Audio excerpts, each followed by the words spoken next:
Diário Cast de hoje recebe o deputado estadual Marquinho Lemos, do PT. Seja bem-vindo conosco, deputado. Obrigado. Um bom dia a todos. De cumprimentar, né? Nossa amiga aqui, Noemi, nosso companheiro aqui, José Horta. Um prazerão estar aqui e poder falar com vocês e para o povo de Caratinga. A gente vai iniciar o nosso bate-papo aqui, ao lado também do jornalista José Horta. Começa falando, deputado, o senhor teve votação expressiva em Caratinga, em outras cidades da região. Fala um pouco dessa relação política e também afetiva da região de Caratinga. Caratinga eu conheço há muito tempo, né? Porque eu passava aqui, quando desde jovem, né, já frequentava Caratinga. Eu tenho uma caminhada política que começou em 83, e aqui em Caratinga a gente tinha algumas referências, né, junto ao Partido dos Trabalhadores. Então eu já participei aqui de algumas reuniões muito antes de ter sido prefeito e de ter sido depois eleito deputado. Então a gente tem um lado aqui afetivo, né, que é muito grande, né? Além da cidade, né, que é uma cidade muito cativante, uma cidade que tem uma história, né, grande para Minas Gerais, né? Aqui já produziu grandes artistas, grandes pessoas que hoje contribuem ainda, né, com o Brasil, com a nossa história no Brasil. Então eu tenho um carinho muito grande com Caratinga. Sim, e até falando sobre o PT sempre foi um partido a qual o senhor foi filiado? Sim. Desde 83. Vamos pegar o PT, digamos, embrionário em Minas Gerais. Teve a eleição em 82, que é aquele voto vinculado, né? E onde você podia votar só em candidatos do mesmo partido. E se eu não me engano, na época, o PT ainda com toda a dificuldade de campanha, conseguiu eleger dois, né? O Luiz Dulce e o Maris Guia, né? Que foram os eleitos. O senhor imaginava que o PT chegasse a ter passado algumas décadas toda essa dimensão, dizendo depois da redemocratização do país, o partido que mais vezes elegeu um presidente? Primeiro é bom lembrar, né, que o nosso partido ele já nasceu de uma forma diferente dos outros, né, que é um partido que nasceu das bases, né? Foi uma soma onde a gente conseguiu unir, né, vários segmentos da sociedade que desejavam mudança na política, aquela política que vinha há muitos anos, né, o bipartidarismo, né, tinha depois só o MDB e PDS, né, que era a Arena, virou PDS. Então, com a abertura para novos partidos, o PT conseguiu esse feito, né, foi unir o campo através dos sindicatos, né, das lutas dos agricultores, dos trabalhadores rurais, e o urbano, né, as cidades, tanto no meio acadêmico, mas também das lutas da periferia das grandes cidades, e o movimento religioso também, que contribuiu muito, né, parte da igreja, né, com os movimentos também de base, né, das SEBs, das pastorais. E claro que o nosso partido, desde a sua criação, a raiz é o social, né? Nós começamos na luta sempre por melhoria da condição de vida das pessoas, né? E na luta principalmente da organização do povo, tá? Organizar com consciência, tá? Trazendo para essas pessoas o que é o papel mesmo de ser cidadão e os direitos e deveres que cada um tem. Então isso nos fortaleceu, o partido veio vindo numa crescente. Eu tive a honra e o orgulho de trabalhar com João Batista Maris Guia no primeiro mandato, né, quando ele foi deputado estadual, foi o primeiro do PT. Aí depois nós fomos dobrando, passamos de 1 para 5, né? E assim foi vindo. Hoje, 86, né? Hoje nós estamos lá com 12 deputados do partido, né, que foram eleitos na última eleição.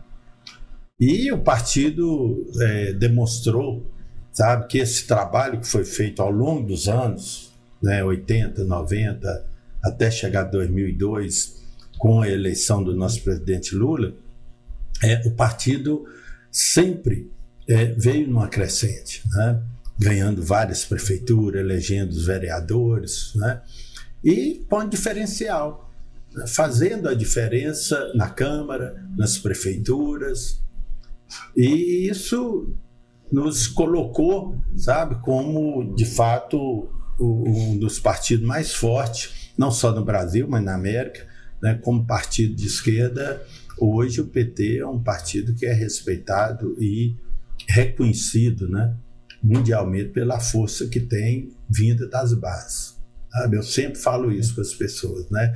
O partido nosso não é um partido só da liderança do Lula, né? O Lula é o nosso líder, é uma pessoa que nos representa, é o mais importante, tá? Mas nós temos em cada município, em cada comunidade, alguém que nos representa, que fala em nome do nosso partido, porque ele se sente representado ali. E esse que eu acho que é o mais importante, que é o diferencial do nosso partido. É o que as pessoas falam, às vezes a esquerda não pode ter só o Lula, nem a direita só o Bolsonaro, né? Tem outros nomes. Também, né? Representatividade também em cada município, né? Isso é importante justamente para solidificar a base do partido, né? E reconhecer a biografia de cada um, né? Eu acho que é esse que é o mais importante. Desde aquela pessoa que candidata a vereador, a vereadora numa comunidade, sabe? Quando ela se dispõe a ser candidata, a colocar o seu nome à disposição e filia o partido como o PT, pode ter certeza que ela já tem um histórico, sabe? Ela já tem uma caminhada que faz com que ela possa de fato representar a comunidade. Não é uma pessoa que sai da noite por dia e sai candidata, sabe? Tem envolvimento, sabe? São pessoas que de fato acreditam, sabe? No espaço que ela pode estar ocupando e que pode fazer o bem para a sociedade, para a comunidade. É isso que é a diferença, porque o que nós estamos vendo hoje, conversei isso há pouco com o nosso amigo Zé Horta, né? A pessoa levanta de manhã e cisma que vai ser candidato. Sim. Né? Hoje quer ser prefeito, quer ser vereador, quer ser deputado. A questão eu vou falar da internet, ela cria personagens, né, que o público acaba adotando aquilo, mas sem nenhuma experiência política, sem nada, sem ter, igual eu falei, um alicerce de onde que surgiu essa pessoa, o que ela fazia antes. Claro, a gente tem que dar vez para quem está começando sempre. A gente não é só na política, qualquer profissão tem que ter uma oportunidade. Mas saber que tipo de trajetória ela tem antes de dar espaço importante para a política. Que teve muita essa polêmica do chamado voto de internet. Voto de internet, sim. É um momento. Eu acho que é uma onda que veio, né? Eu achei que ela ia ser até passar mais rápido, mas tem até durado um pouco, além do que eu imaginava. Sim. Né? Mas, por outro lado, também a gente precisa cada vez mais conscientizar as pessoas, né? Porque é difícil. Por exemplo, nós tivemos uma votação aqui na Câmara Federal, né, a noite atrasada, né? Da blindagem, né? Da blindagem, que é uma PEC que a gente fala, PEC da bandidagem. Sim, né? Porque vai abrir um leque aí de coisas que vai chegar até nas assembleias estaduais e depois vem para as câmaras, sabe? E aí, é um perigo. É um dissonante. E eu tenho feito questão de falar que não são todos os deputados. Sim. Que é muito fácil, às vezes, a gente falar assim, olha, a Câmara aprovou isso, os deputados defendem os bandidos, não são todos. Tiveram maioria nessa votação. Mas nós temos uma turma que não votou, inclusive que não apoia. Até na nossa edição de hoje, o Tiago fez questão de listar os deputados mineiros, quem votou contra e quem votou a favor dessa PEC. Justamente para o cidadão, né, ter essa diferenciação. Porque senão fica difícil. Olha só, nós no início desse ano, né, nós deparamos com uma questão muito melindrosa e absurda em Minas Gerais, que nós tínhamos 60 mil funcionários públicos do Estado recebendo menos que o salário mínimo. Aí nós tivemos que entrar com um projeto, sabe? Sim. Para exigir que o Estado não pague menos que o salário mínimo para nenhum funcionário. E desses 60 mil, 38 mil é da educação. Justamente na área de serviço da educação, sabe? E você vê que não foi tão simples passar isso. Sim. Uma coisa que não era nem para ser discutido, porque a Constituição já define isso. Ninguém pode receber menos que o salário mínimo. Se uma empresa, qualquer empresa privada, pagar menos que o salário mínimo para um funcionário, ela pode ser penalizada. O fiscal vai lá, sim, e vai penalizar. Agora, o Estado, em Minas Gerais, pagava mais de 60 mil funcionários recebendo menos que o salário mínimo. Então, isso era um absurdo. E é bom a gente lembrar, todos os deputados votaram a favor? Não. Sim. Tivemos que convencer muitos para votarem a favor. E aí, às vezes, as pessoas, como nós estamos vivendo nessa globalização, até principalmente de informação, né, joga todo mundo no mesmo saco. Né? Todo mundo fica como se fosse igual. Sim. Então é muito importante a gente estar tendo oportunidade, espaço como esse aqui de vocês e tantos outros, para a gente poder explicar. Sabe que nós temos posições diferentes, nós defendemos coisas diferentes, que não é só o que está na internet. Tá? É muito mais fácil andar aqui, parar nas viagens minhas na estrada e com o celular fazer um vídeo criticando a estrada, criticando alguma pessoa que está abandonada na rua, criticar a administração municipal, estadual e federal. Isso é mais problema que nós mais temos. Né?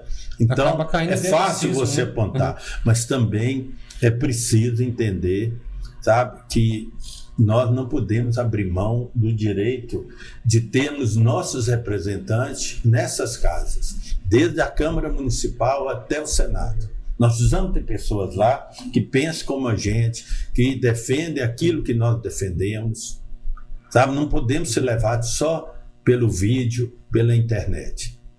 Porque nós estamos vendo o deputado federal que faz vídeo toda hora, que tem milhões e milhões, sabe, de seguidores, né? Que fala em justiça, fala em moralidade, sabe? Fala em honestidade, foi o líder para encaminhar a PEC da bandidagem. Então, as pessoas têm que saber quem são, porque é fácil fazer um discurso, né? Falando de moral, sabe? Isso aí é fácil, né? Falando de solidariedade, às vezes falam até de piedade, né? Mas a gente tem que entender o que eles fazem na prática. Se eu não me engano, até uma frase do Benedito Valadares, né? A teoria na prática é outra coisa, né? É algo bem diferente. Pegando só esse gancho aí da PEC da blindagem, embora ela não cite expressamente os deputados estaduais, a gente sabe que podem também ser beneficiados. E o PT teve um posicionamento contra, e depois no segundo turno 2 deputados mudaram de opinião, né? Votaram pelo não. Eu gostaria que você comentasse um pouco sobre isso. Eu sou totalmente contrário, né? Eu acho que é um perigo, porque o que nós estamos fazendo é abrindo espaço, tá, para um lugar onde se decide, onde você discute e pensa toda a vida do povo brasileiro. É ali no Congresso, sabe, tanto na Câmara como no Senado, é que discute os problemas e que teria que buscar solução para os problemas do país. E, de repente, nós vamos ver aquilo ali, com o tempo, sendo ocupado, se essa PEC for aprovada pelo Senado e transformar mesmo numa lei, nós vamos ver, podemos ver lá no Congresso, sendo ocupado por esses grupos que já estão aí dominando várias áreas no país, sabe? É PCC, é o Comando Vermelho, tantos grupos que hoje já estão dominando vários segmentos do país e que podem entrar na política, porque hoje a gente não tem como provar, mas parece que eles já têm alguns representantes deles no Congresso e em outros lugares, né? Mas isso pode abrir a porta para eles próprios entrarem. O que vai impedir de um bandido ser um candidato a deputado e eleger deputado, sabe? E depois, se cometer mais crimes, ele não vai poder ser processado e nem ser condenado se o Congresso não autorizar. E se tiver rodeado de pessoas iguais, nunca vai ser condenado. Então, isso é um perigo. E pode sim, se for aprovado no Congresso, pode sim repercutir e ser apresentado o mesmo projeto nas assembleias, para atender também os deputados estaduais, né? E, sendo assim, logo pode ir para as câmaras municipais. Então, você vê que é um efeito cascata, sabe? Que nós não vamos ter controle. Isso é um absurdo. Eu não acredito, sinceramente, eu não acredito que essa PEC vai passar. Tá? Eu acho que foi um momento em que as pessoas, à noite, devem ter pensado que os brasileiros estavam dormindo, né? E que podia votar qualquer coisa, que ninguém... Mas hoje, pelo menos essa vantagem tem da internet, né? Que do mesmo jeito que ela traz mentiras, calúnias, que ela promove algumas pessoas que não merecem, mas também ela traz informação. Né? É só a gente saber utilizar direito, né? Sim. Mas isso foi o grande valor hoje da internet, porque logo que votou a gente já ficou sabendo. A gente sabe quem votou, a gente já sabe o que isso pode acontecer, o debate foi criado, eu acho que vai voltar atrás, sabe? Eu acho que no Senado não passa, já vi até no Senado, eu acho que é muito difícil passar no Senado. E se passar também, vai caber recurso no Supremo, e aí vai ter um debate, porque a sociedade não quer isso. Sim. Sabe? A sociedade quer proteção, é para ela. Nós estamos precisando preocupar com a segurança da dona de casa, do jovem, da jovem que tem que sair à noite para ir estudar, para ir trabalhar, sabe? Tem que voltar. É esses que estão precisando de segurança, sabe? É o trabalhador que sai de madrugada de casa, volta tarde da noite, às vezes tendo que andar em vielas, em lugares sem nenhuma segurança. É aí que nós temos que preocupar. É a violência que está chegando no campo, está chegando na zona rural. É muito difícil você poder hoje ter um casal de velhinhos morando na zona rural sozinho, sabe? Que está arriscado qualquer hora chegar lá alguém, assaltar e até matar. Então, nós temos que estar preocupando com a blindagem da sociedade nossa, é do povo brasileiro, que está precisando cada vez mais de segurança pública. Né? Não é de meia dúzia de deputados, sabe, que estão com má intenção, porque se você está preocupado em se blindar... Você está querendo cometer algo errado, né? Já está querendo cometer algo errado. Assim, tanto que nós vimos ontem, um repórter perguntou ao presidente Lula se ele era a favor disso, né? E ele deixou claro, falou, se eu fosse deputado, eu votaria contra. Então ele também não concorda, e ninguém concorda. Eu acho que qualquer cidadão que seja cidadão de fato, honesto, trabalhador, que preocupa com a família, preocupa com a vida das pessoas, não está interessado nisso. Nós temos outras coisas para ser debatida, para ser discutida. Sim. Nós estamos lá com um projeto encaminhado pelo presidente Lula da isenção de imposto de renda para quem ganha até R$5.000, né? Com a redução de 50% para quem ganha até R$7.500. E não votam. Esse se interessa para o povo. Sim. Esse interessa para aquela pessoa que hoje ganha R$2.500, R$3.000 e tem que abater, tirar imposto de renda. Sabe? É isso, mas só que isso aí não interessa para eles. Eles estão preocupados cada vez mais em se blindar. Ideológica também parece isso, e não partir para projetos que impactem positivamente a vida do povo. Parece que tem uma ala lá dentro do Congresso só quer cair nessa disputa ideológica. E tem que lembrar que nós estamos passando por uma situação muito parecida em Minas Gerais. Né? Nós estamos aí com um governador que vai para quase 8 anos, né? E que não pagou nenhum real da dívida e que agora, sabe, no apagar das luzes do governo dele, que ele não interessou em momento algum em negociar, não interessou em procurar o governo para isso. Como o prazo da liminar vence agora em dezembro, né, ele está nessa corrida aí querendo entregar todo o patrimônio de Minas para a iniciativa privada, né, e pensando só na questão financeira, sabe, principalmente de aproveitar o momento e atender os amigos empresários, pode dar um prejuízo para nós mineiros que nós ainda nem calculamos o que é isso no futuro. Só para você ter ideia, né, dos 400 itens que o governador entregou para bater a dívida, que o governo federal já falou que não interessa receber, né? Ele já fez de propósito, porque ele sabe que o governo... Por exemplo, o Palácio das Artes é um patrimônio dos mineiros, do Belo Horizontino, de todos nós que gostamos da cultura e tudo. Como que você entrega isso? E está lá. A proposta do governador é o seguinte: aquilo que o governo federal não interessar, a Assembleia aprovar uma lei dando direito para ele de vender.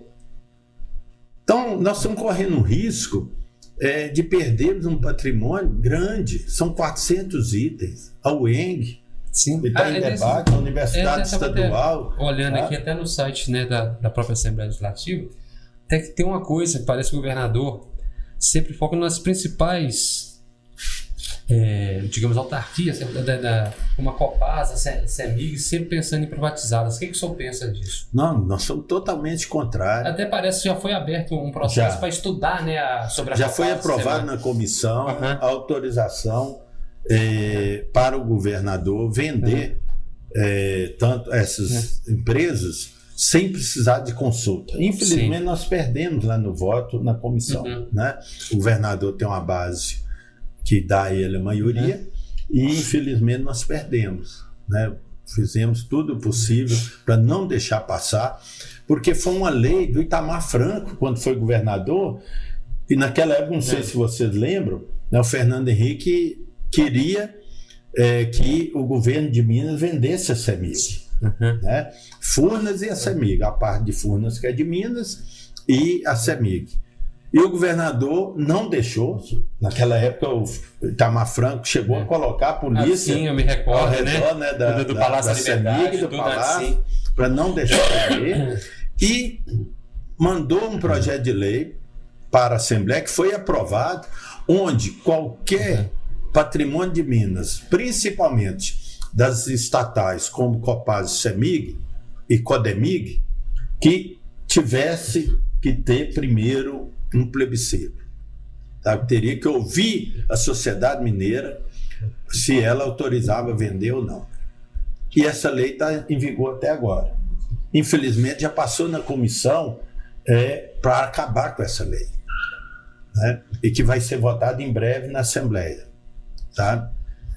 Pelo jeito, vamos acabar com isso. Né? É um absurdo. Você tirar o direito de nós mineiros falarmos se queremos ou não que venda um patrimônio que é nosso. Né?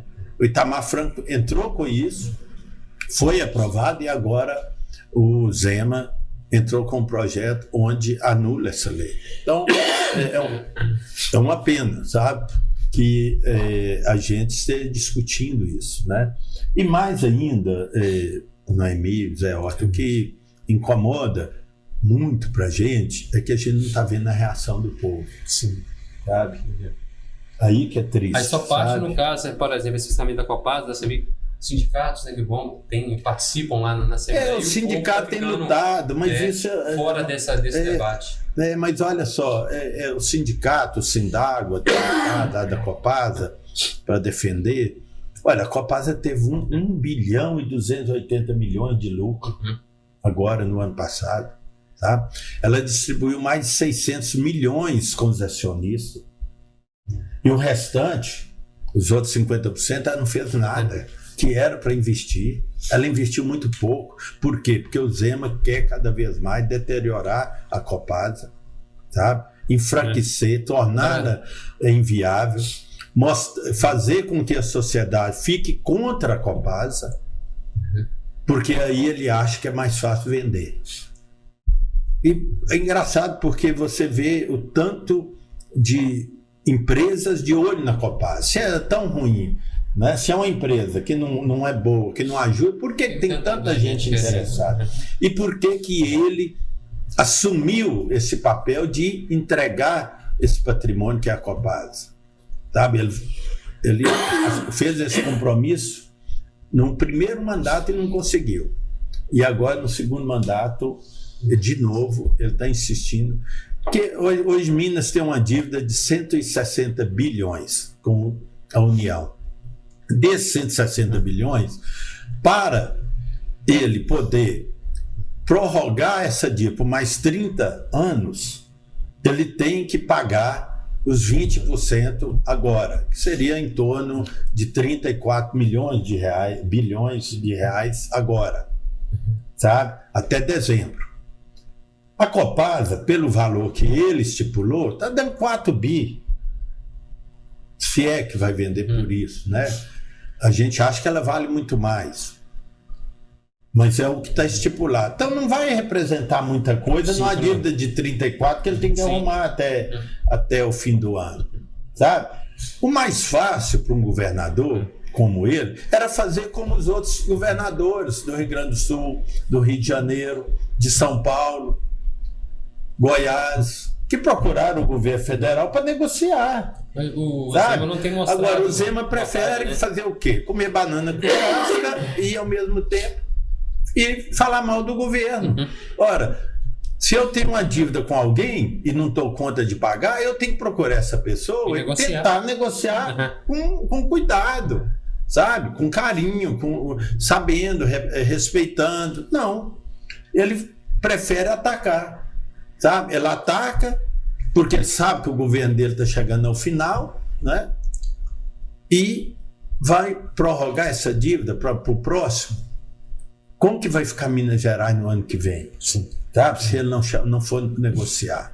Aí ele quer vender a Copasa, colocar esses 4 bilhões no cofre, porque ele não quer. Porque uma das coisas que nós estamos exigindo é o seguinte: se for vender, que seja para bater a dívida. Ele não coloca isso. Aí que está o detalhe. Sabe? Ele não coloca isso no projeto. Então pode ser que ele venda a Copasa e vai gastar na campanha do ano que vem. Não vai bater a dívida. Ele vai ter 4 bi para gastar. Aí começar obras que ele ficou 8 anos sem fazer, começar a reformar, recuperar asfalto que tem 8 anos que não melhora a estrada. Aí ele vai despejar o dinheiro todo da venda da Copasa, sabe, para eleger um candidato.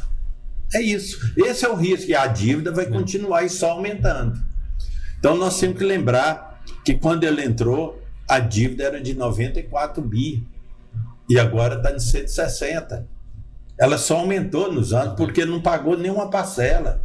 Sim. E aí, Zé Horta, eu preciso aqui que a gente faça justiça ao nosso governador Fernando Pimentel, sabe?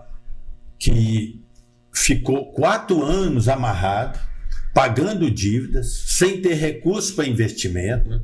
Foi um dos governos mais difíceis que nós tivemos em Minas Gerais. A gente reconhece que deixou muito a desejar para fazer, porque deveria ter feito muitas coisas. É porque o Fernando Pimentel veio aquela expectativa, mas ele teve prefeito de Belo Horizonte, que foi assim. Isso, mas ele teve você lembra que o presidente Temer, né, primeiro que fez foi bloquear todos os recursos de Minas. Foi. Então foi um governador que ficou 2 anos e meio com todos os recursos bloqueados, sem poder investir, sem poder fazer nada. Então é muito fácil hoje o Zema falar que está fazendo isso, fazendo aquilo, que ele já deveria ter feito muito mais, né? Quando ele não pagou nem R$1, porque a liminar que ele está com ela, já tá, ela foi decretada em dezembro, no último mês do ano do governo Pimentel. Sim. Foi o Pimentel que entrou com o pedido da liminar, que foi concedido em dezembro e que tem duração até dezembro agora desse ano. Então são 8 anos que o governador Zema não se preocupou nem em pagar e nem em negociar, porque a liminar era justamente para isso, sabe? O que é a liminar? Era você que deve para alguém pedir a pessoa um prazo e você falar com ela: olha, você me dá mais um prazo, eu vou tentar arrumar o dinheiro para te pagar. Mas um prazo de quanto? De 1 ano, 6 meses? É 1 ano, mas eu vou te pagando aos pouquinhos. É isso a negociação. Não, o Zema simplesmente virou as costas para a dívida, deixou ela ir aumentando, não pagou nem R$1, né? E agora está aí querendo resolver os problemas. E aí eu vejo que é um governador que teve, vamos dizer assim, uma sorte, né? Que foi o dinheiro que veio da tragédia de Brumadinho, que levou a vida de mais de 280 pessoas, né? Custou o sangue de muitas pessoas, mas deu para o Zema, naquele início de mandato, né? Mais de 30 bilhões, sabe? Para investir. Então, era um momento também dele aproveitar aquele recurso, parte daquele recurso, já que a maior parte teria que ser na recuperação do Rio Paropeba e dos afluentes, né? E de todos aqueles que foram, de alguma forma, prejudicados com aquela lama de Brumadinho, mas ele não preocupou com isso, sabe? Continuou gastando e fazendo coisas que a gente entende que é sempre pensando no empresário, naqueles amigos, né? O Zema é o governador que mais isentou pagamento de impostos de grandes empresas, de grandes empresários, né? O exemplo qualquer um de nós aqui que tiver um Unozinho tem que pagar IPVA. Sim. Sabe? E, no entanto, você tem o dono da Localiza, sabe? Que são milhares e milhares e milhares de carros e que não precisa pagar R$1 de IPVA porque o Zema isentou de imposto de IPVA, né, a todas as locadoras de veículos, mas pensando em beneficiar o maior amigo dele, né, que é o dono da Localiza, né, que inclusive fazia parte do governo dele no primeiro mandato. Vamos trazer mais uma polêmica agora, José? PL da anistia. O que a maioria da bancada. Depois eu quero só uma pergunta também em relação ao Zema. Depois primeiro essa PL da anistia, que eu não lembro falar. E outro, se o senhor fosse prefeito hoje de Carbonita, né? O senhor ia aderir aos de mão dadas para a escola? Não, porque eu já até te adianto, né? Não, porque o que eu já tenho visto em alguns lugares de prefeitos que aderiram logo no começo, né, e que hoje estão arrependidos, sabe? Porque uma coisa é você pegar 4 milhões, 10 milhões, e aí para receber 1, 2, 3 escolas, né? Sim. E aí você gasta esses milhões com asfalto, com praça, gasta com festa, contratando cantores caros, né? E a escola continua, os meninos vão estar lá. E um problema que às vezes que era do estado passa a ser do município. Então agora tem muitos prefeitos que caíram a ficha, né? Que já gastaram o dinheiro, tá? E agora estão com a responsabilidade de manter as escolas. E nós estamos vendo que o Fundeb caiu um pouco, né? E as escolas, na merenda escolar também teve uma queda, o número de alunos em muitas escolas tem caído. Então, a responsabilidade agora ficou da prefeitura, né? E principalmente agora com os funcionários, né? Quando você aderia ao programa, o governo te dava aí 1 ano de funcionários, continuar o próprio funcionário do Estado. Depois alguns foram remanejados, outros foram aposentados e tal, e agora o funcionário é da prefeitura. Então agora, quando a luz queima na escola, ninguém xinga o governador, agora xinga o prefeito, sabe? Agora quando o telhado da escola dá a goteira, não é mais o problema do governador, agora o problema é do prefeito.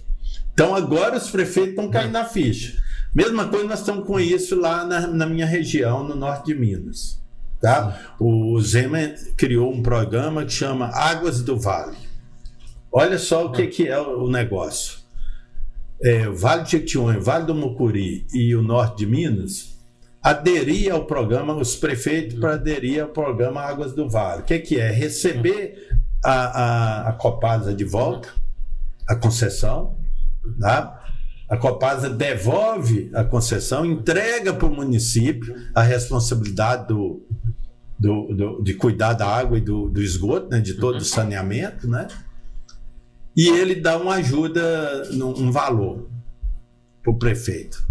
E o prefeito vai ter que também aderir, né, ao leilão, tá? Para entrar no leilão. Aí eu te pergunto, uma região, por que ele foi fazer Águas do Vale? Por que não fez Água do Sul?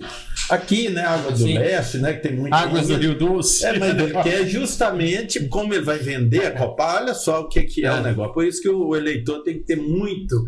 ele tem que estar muito por dentro das coisas para entender o que está por trás disso tudo. Tá? Olha só, ele tira a parte pobre, vamos dizer assim, a parte que não dá tanto dinheiro para a Copasa, porque é onde tem mais problema com água, né? A água é mais cara porque tem que ser captada mais longe das cidades, são poucos moradores, são cidades pequeninhas. Então o que ele está fazendo? Ele está tirando da Copasa aquilo que não é rentável. Por quê? Porque ele quer vender a Copasa. Aí a Copasa, o empresário não quer o Jequitinhonha. Não interessa tanto pelo Mucuri, Jequitinhonha e a parte do norte. Né? O empresário quer o sul de Minas, quer a região metropolitana, quer essa região aqui, que ainda é uma região com muita água. Mas né? Será que a região do senhor lá, o Elon Musk não queria por causa do solo? Essa aí também é outra discussão, né? Porque a gente... Eu falo muito isso, que a gente tem mania, às vezes, de globalizar, né? Então a gente fala assim, o Vale de Jequitinhonha é o Vale do Lítio, né? Sim. Mas não é. O lítio só tem em 2 cidades. Tá? Então é Araçuaí, Tinga, uma parte de Padre Paraíso, aquela região, é só ali. Só ali, né? O pessoal fala Vale de Jequitinhonha. Jequitinhonha é maior que a França. Se você pegar o Jequitinhonha, não sei onde nasce, onde começa o Vale de Jequitinhonha, e vai até o Salto da Divisa, lá na divisa com a Bahia, né? É um país, né? Sim. E, no entanto, a gente às vezes acha que não. Agora o Vale de Jequitinhonha vai ser a grande redenção do Jequitinhonha, porque nós vamos ter agora o lítio, né? E não é assim. São 2 cidades apenas. Por aí.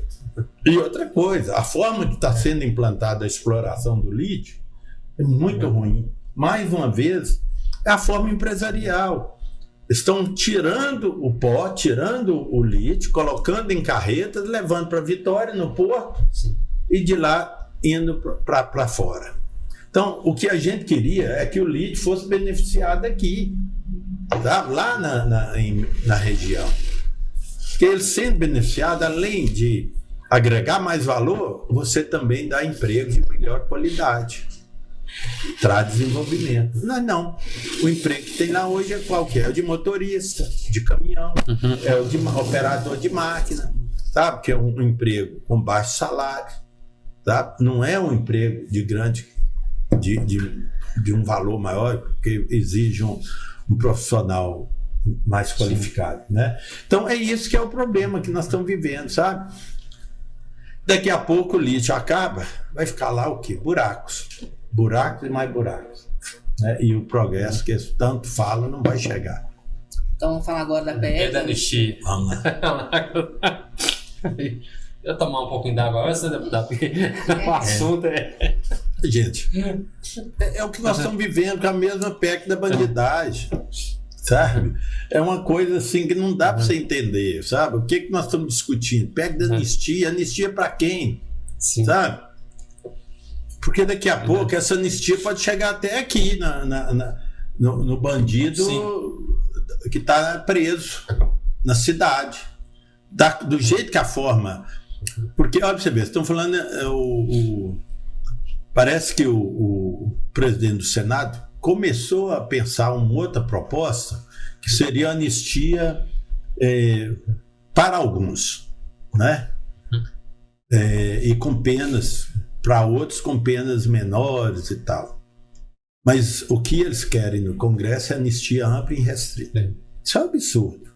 Tá? E usam com isso aquela anistia pessoa que entrou, olha bem, eu acho que e fica outro contexto. E a facilidade que tem, sabe, de propagar que quem estava lá naquele tempo todo, porque não é só o dia 8, a gente só lembra do dia 8, mas não é. A coisa começou antes. Começou na campanha, começou no dia da eleição, quando nós vimos pessoas sendo impedidas de votar. Lá no Nordeste, Sim. foi mapeada cidades onde o Lula poderia ter mais votos, aí a polícia rodoviária cercando ônibus para não deixar o eleitor chegar até a cidade para votar, prendendo carros, fazendo a pessoa ir andando para ver se perdia o horário. Quer dizer, tudo aconteceu, coisa absurda. Tá? Isso aqui não é um país...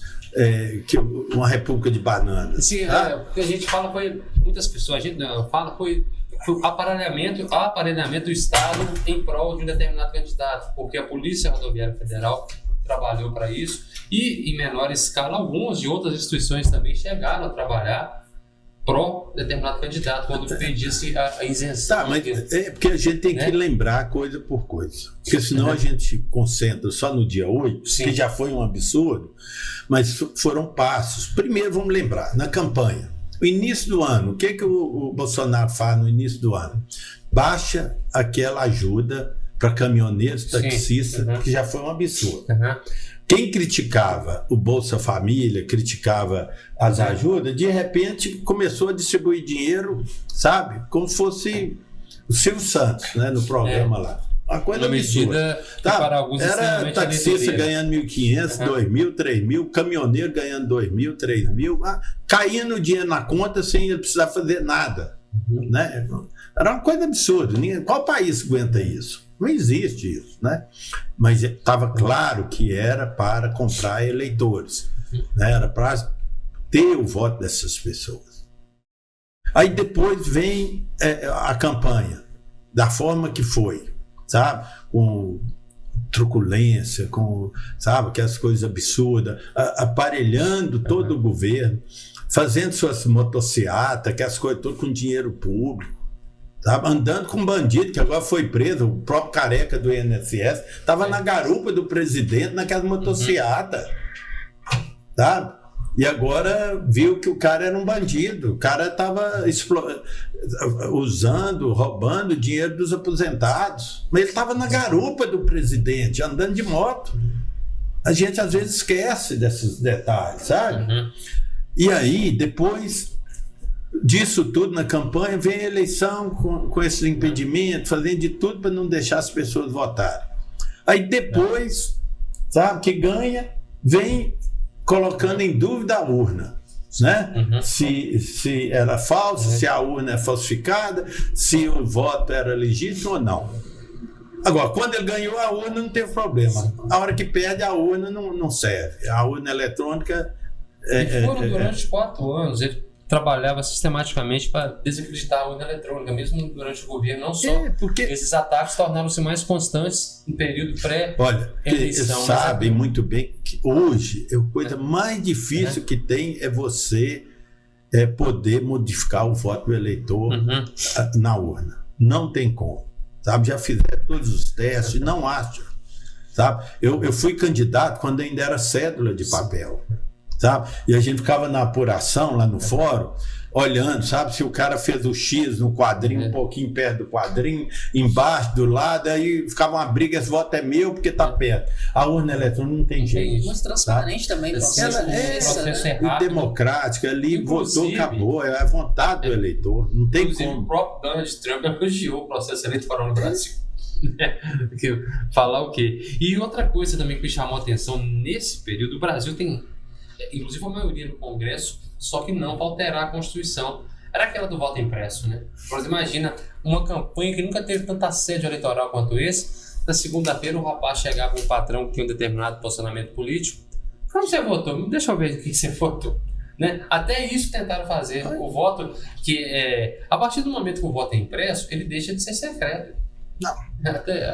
Na década de 50... até 60, era o voto marmita, que não sei se você lembra, que alguém já ouviu falar disso. Né? Era o voto marmita. Você entregava o voto para o eleitor um dia antes da eleição, para ele levar. Você ia na casa do eleitor entregar para ele a cédula já pronta, só para ele ir lá e colocar na caixinha. Então, o coitado do trabalhador, aquele que dependia do serviço, de um patrão e tal, como que ele ia votar contra? O patrão ia lá entregar para ele já o voto pronto, só para ele ir lá e colocar na urna. Então, acabou isso, né? Nós estamos vivendo hoje uma democracia, gente. Isso nós não podemos abrir mão. E o dia 8 foi só, eu falo que ali foi o auge da ignorância e o auge daqueles que de fato não acreditam na democracia e que acha que isso aqui é um país que você pode fazer o que bem entender, tá? E nós não podemos perdoar isso. Porque pensa se tivesse dado certo. Não. Primeiro, nós dois não estaríamos aqui. Não teve esse julgamento. Né? Nós não estaríamos aqui nem falando isso. Né? As pessoas que estão na rua hoje, uma série de coisas que não poderia estar acontecendo. Tá? Que só a democracia que permite. Então nós temos que valorizar isso que nós temos. Sim, e também Tá? nesse processo todo, as pessoas ficam falando, não sei de onde tiraram que o Brasil vive uma ditadura. O próprio voto do Luiz Fux mostra que o Brasil não vive uma ditadura. A votação da PEC da bandidagem anteontem já demonstra que nós estamos na democracia. Sim, eles votaram isso. Votaram, é um absurdo. Eu não concordo, eu tenho certeza que vocês não concordam, mas eles ganharam. Pela liberdade. Eles tiveram a maioria do voto. Sim. Né? Nós podemos combater, nós podemos mostrar e tentar fazer com que isso não vigore. Mas só que, infelizmente, foi o voto da maioria. E na democracia é assim. Né? Então, gente, olha só. Nós tivemos no dia 8, não foi uma coisa qualquer. Eles invadiram os 3 poderes, sabe? Invadiram o Palácio do Governo, que é o Executivo, invadiram o Congresso, que é o Parlamento, invadiram o Supremo, que é a Justiça, o Judiciário. Então foi tudo bem armado. Por que eles não foram só lá? Se o problema era com Lula, por que eles não foram só no Palácio? Se o problema é o Congresso, por que eles não foram? Não, eles foram nos 3, porque era para ser o golpe. Sabe? Era para ter o poder dos 3. Era para dominar, sim, esses 3 poderes. Então, e o absurdo que foi. Não foi uma invasão qualquer. Não foi você chegar e sentar na cadeira e falar, ninguém me tira daqui. Não foi isso. Tá? Foi quebra-quebra. Inclusive policiais do Distrito Federal foram agredidos. Né? Não, então, e olha, e essa coisa de falar que só velhinhas que estavam lá, que era velhinho. Olha, e que eram pessoas que agora a família está sentindo falta, porque elas estão presas e tal. Olha, ficaram lá 18 dias. Mas que não sentiu falta deles, ficava na porta do quartel lá, esperando o momento, dormindo em barracas. A família não sentiu falta? Sabe? Era tão velhinhos assim que podia passar a noite com sol, chuva, frio, comendo marmita na porta do quartel. Ora, então foi tudo combinado. Tudo combinado. Então tem que pagar sim. Tem que pagar por isso, porque senão, daqui a pouco, nós vamos ter outros achando que não é fácil tentar dar golpe. E o golpe, gente, tem gente que fala assim, mas não aconteceu o golpe. Mas se tivesse acontecido, nós estaríamos nessa conversa. Fala, graças a Deus que não aconteceu. Graças a Deus que não foi adiante. Senão nós todos hoje estávamos impedidos de muitas e muitas coisas. E vale lembrar outra coisa, inclusive, para alguns foi proposto, né? Que eles usassem tornozeleiro eletrônico, passassem por aula sobre a democracia, né? Seriam nisso, não quiseram. Né? Ele cumpriu a pena em casa. Existe essa parte para alguns. Foi proposto. Não, tinha opção. Tinha opção, mas não do cumprimento, né? Tinha gente que era para pagar a cesta básica. Sim, mas tem pessoas que estão iludidas. Infelizmente, tem uma parte desse público, né, que eram milhares de pessoas que estavam lá naquele dia. Claro que tem uma parte que foi levada. Sim. Né? Infelizmente, foram trabalhados na mente, na cabeça deles, e eles foram. Né? Foram induzidas a estar lá. Né? E esses que fizeram isso têm que pagar, sabe? E mesmo assim, olha bem, você... às vezes os jovens estão andando, vamos quebrar a vidraça em tal lugar. Um joga pedra, né? Quebrou o vidro, os outros correm. Não é assim? Quando você vê quem fala baderna, é assim, né? Lá foi o contrário. Um jogou a pedra, os outros foram para dentro. né? Um subiu lá para defecar lá em cima da mesa do presidente, o outro achou mais bonito quebrar o relógio, o outro achou mais bonito quebrar a mesa, quebrar as cadeiras, né? Aí é isso. Aí, então, gente, alguém tem que pagar por isso, nós não podemos aceitar. Porque se fosse na minha casa, sabe? Podia ser alguém da família ou quem for, chegar na minha casa e começar a quebrar tudo, vai ter que pagar. Eu não vou ficar com prejuízo. Eu acho que ninguém vai ficar com prejuízo. Então, lá era a casa do povo brasileiro. Um parlamentar do PT, que fugiu o nome, no Congresso, ele perguntou se isso de 8 de janeiro tivesse acontecido em 8 de janeiro de 1971, qual seria a reação do governo que vocês apoiam? Até para mostrar, né, o governo que eles apoiaram antes. Então, independente, aquilo é uma coisa inadmissível, se chegar a depredar, inclusive patrimônio público, né? Que é a lei de todo mundo, a forma que entraram, né? Porque o parlamentar petista quis dizer que numa ditadura aquilo seria muito mais rigoroso. E hoje não, eles são julgados de acordo com a lei. E uma lei sancionada por Jair Bolsonaro, né? Jair. Já tem isso. Essa mas lei, olha... eles são julgados por sancionar, foi sancionado por Jair Bolsonaro. Tem um pensamento, tem um pensador que fala que, né, a truculência, ela gera burrice. Sim. Né? A sorte nossa é essa, né? Porque você pode ter certeza que sempre da cabeça de quem pensa pouco é que surge a violência e a truculência, né? Porque e isso favorece, por outro lado, né, que as coisas nunca saem como eles pensam, né? Ainda bem, porque se eles fossem mais inteligentes, primeiro, você não escreve um golpe, né? Segundo, você não reúne no palácio com telefone, com microfone, com tudo aberto.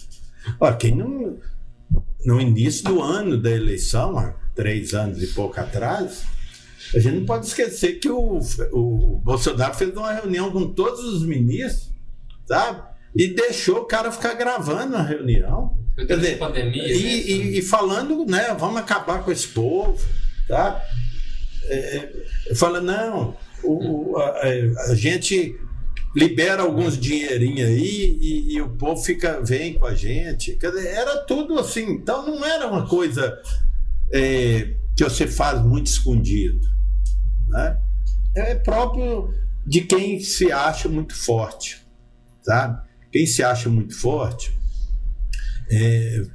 às vezes passa do limite, né? E é o caso que eu acho que o Bolsonaro já mostrou, gente. Bolsonaro foi deputado federal, 28 anos. Não tem um projeto dele. Ele nunca entrou com um projeto de lei, nada. Tá? Bolsonaro foi expulso, né, do Exército, depois teve que voltar, conseguiu uma anistia. Então é um cara que a vida é essa, ficou 4 anos no governo, sabe? O que de bom o Bolsonaro fez? Um momento que era para ele mostrar altivez, um momento que era para ele mostrar o lado humano, sabe? O lado de ter piedade, de ser solidário, que foi o momento da Covid. O que ele fez? Sabe? Ele levou na brincadeira, abusou das pessoas, sabe? Desacreditando das vacinas. Pensa se não fosse aquelas vacinas. Sabe? E quem perdeu um parente na Covid, eu perdi, sabe? Eu sei o que é isso, sabe? Você vê um jovem, que meu sobrinho, há 32 anos, a vida toda pela frente, estava trabalhando no Banco do Brasil, pessoa boa, dedicada, pegou a Covid, sabe? E depois teve que ser entubada e tudo, depois veio a morte. E aí você vê, sabe? Enquanto isso, só no mesmo dia que meu sobrinho morreu, morreram 8 no hospital. Sim. E as pessoas ainda acham que aquilo era mentira, brincadeira, sabe? Olha, era caixões e caixões sendo... E você vê um presidente pôr na cabeça de muita gente que estava errado, que não podia ter... que não podia fechar o comércio, que as pessoas tinham que continuar na vida normal, como se nada tivesse acontecendo. Então, né, abusar, falar que aquilo era tá com Covid, aquelas brincadeiras, sabe? Num momento tão difícil que nós estávamos passando. Então esse é o legado do Bolsonaro, sabe? E é triste a gente ver pessoas que não param para pensar. Eu falei isso o tempo todo, olha, não precisa votar no Lula, não precisa acreditar na gente, mas pelo menos parar e pensar um pouco, sabe? Será que não tem outra alternativa? Sabe? A opção era o Bolsonaro mesmo, ou é? Nós precisamos de, sabe? É muito ruim esse momento que nós estamos vivendo, sabe? Cara que o tempo todo pregou violência, sabe? É o tempo todo querendo nos dividir, sabe? É próprio de quem não tem argumento, é você dividir as pessoas. E é o que nós vimos esse tempo todo, sabe? É briga dentro da família, a gente não podendo ter mais convivência em festa de final de ano, uma confraternização no final de ano, você não podia, porque a gente não tinha mais como conviver um com o outro, sabe? Um falava uma coisa, o outro já retrucava. Isso está na sociedade que foi colocada por essa turma, sabe? Nós vamos levar tempo para recuperar, não vai ser fácil, sabe? E a gente tem que agradecer muito ao povo brasileiro, a boa parte do povo brasileiro, que há 3 anos atrás viu que não podia mais continuar daquele jeito, sabe? E elegeu o presidente Lula. Que com todas as dificuldades, temos problemas? Temos defeito? Temos. Sabe? Mas é muito diferente. É muito diferente. Sabe? Você pensar que aqui nós temos um presidente que pode errar em muitas coisas, sabe? Mas uma coisa a gente se reconhece, é o cara que está preocupado o tempo todo em melhorar a vida das pessoas, é enfrentar isso que está aí. Olha o projeto aí de isenção do imposto de renda, tá? Vai ajudar milhões de brasileiros que hoje pagam imposto de renda. Mas por que não põe em votação?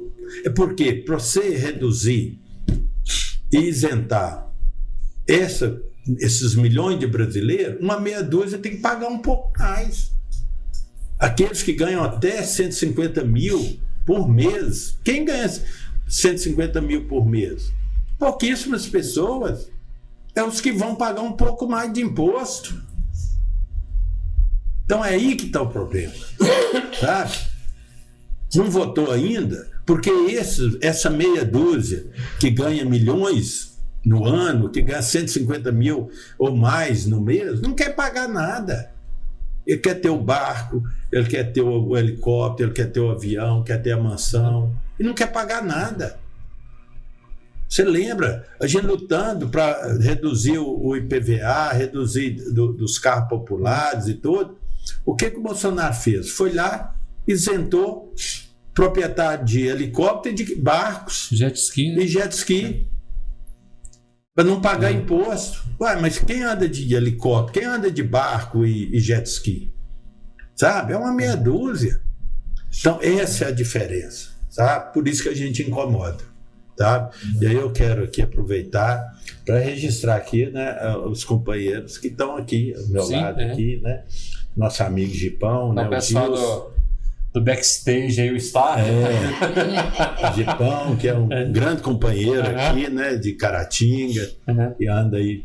A Juliane está ali também. Hoje tem me ajudado muito aqui, né? Nossa companheira Juliane, que agora assumiu a direção do Partido dos Trabalhadores aqui em Caratinga, né? Tenho certeza que vai fazer um belo trabalho, que precisamos recuperar né, a presença do nosso partido, tanto na cidade, mas na região, né? Caratinga tem um histórico muito positivo do Partido dos Trabalhadores, a gente precisa manter e ampliar isso, né? Então, eu fico muito satisfeito de estar aqui acompanhado por essas pessoas, né?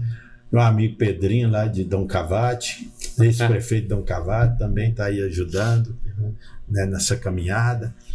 E agradecer vocês, sabe, por essa oportunidade.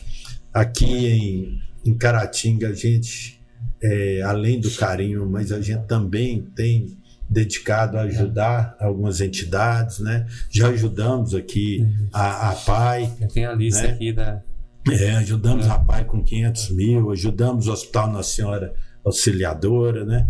A Escola Estadual Sinfrono Fernandes, a Escola Estadual Feliciano Miguel Abdala, né? Agora, por esses dias eu entreguei uma reta escavadeira, né, para a prefeitura, para ajudar aí para fazer as bacias, né, de contenção, as bacias de água aí na zona rural e ajudar nas obras da prefeitura.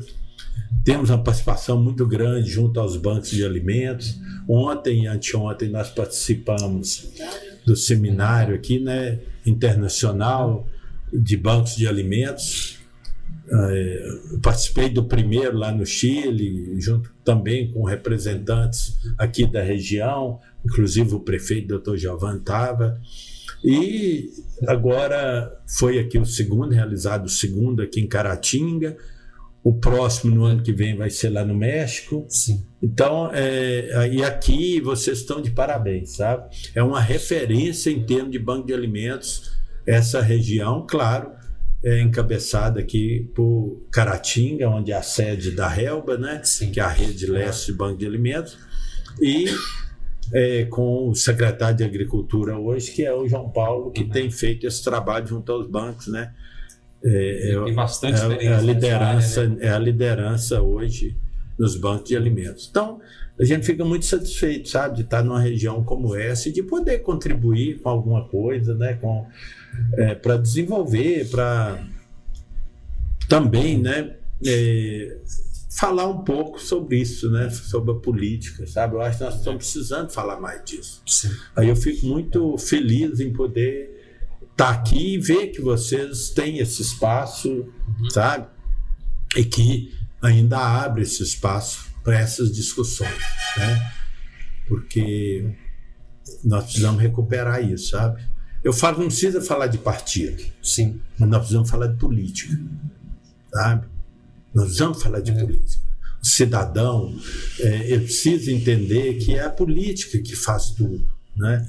Então, eu sempre gosto de citar aquela do Bertolt Brecht, né? O pior analfabeto é o analfabeto político, né? Que é como você vai ficar alheio a algo que vai mudar a sua vida, impactar a sua vida, seja positivamente ou não. Então, sempre, né, o pior analfabeto é o analfabeto político. Eu falo muito isso com as pessoas, sabe, Zé Otto? Eu falo que, olha, às vezes você não precisa filiar num partido. Sim. Sabe? Não é ser cidadão e ser político, não precisa estar num partido. Tá? Mas é você ser político no dia a dia, político que reconhece seus direitos, seus deveres, aquela pessoa que luta, né, pela melhoria de vida lá na rua, no bairro, na comunidade, sabe? Que se envolve, né, que fica indignada com a injustiça, sabe? Com alguma perseguição, com maus tratos. É isso que nós queremos, sabe? É saber que pessoas é assim. Senão, essa ideia que nós temos visto nos últimos anos, que foi colocada por vários segmentos aí da sociedade, tanto de religião e até mesmo de partidos políticos mais à direita e tudo, né? Que você não precisa preocupar com a política, né? Você não precisa preocupar com... Nós vamos resolver tudo, né? Deus resolve e deixar na mão dele. Vamos deixar na mão de Deus. Olha, não é assim, sabe? Eu fui seminarista um bom tempo e posso dizer para vocês, se tem uma coisa que nós aprendemos é com a oração, né? Orar com ação. Senão, né, se o cidadão não entender que Deus ajuda, né?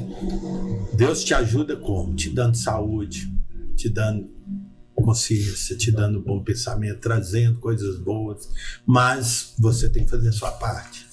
Né? Então não vai ser Deus que vai arrumar a rua, tá? Deus vai te dar força para você ir lá na prefeitura, na Câmara e reivindicar que a prefeitura olhe lá pela sua rua, pro seu bairro, né? Sua cidade. Então nós temos que entender, separar as coisas, né? É muito comum hoje em dia a gente jogar tudo nas mãos de Deus, né? E ele não dá conta de fazer isso, né? sabe? Ele já fez tudo o que podia, né? Esse mundo que está aí maravilhoso, e nós temos que fazer nossa parte, né? Que é de preservarmos esse mundo que está aí e de termos aquilo que ele falou, né? Que é termos vida e vida em abundância, né? É isso que nós precisamos. Então é isso, nós agradecemos ao deputado pela participação conosco. Esse foi o Diário Cast com o deputado Marquinhos Lemos. Você que está nos assistindo, se inscreva no nosso canal, ative as notificações e até a próxima. O Diário de Caratinga trintou. São mais de 3 décadas informando com credibilidade e compromisso. E agora, um novo diário começa. Novo design, novo portal, novas redes sociais. Mais interativo, mais próximo de você. Com mais espaço para a sua voz e novas parcerias para te manter informado 24 horas por dia. Cada edição, um capítulo da nossa história. O futuro começa agora.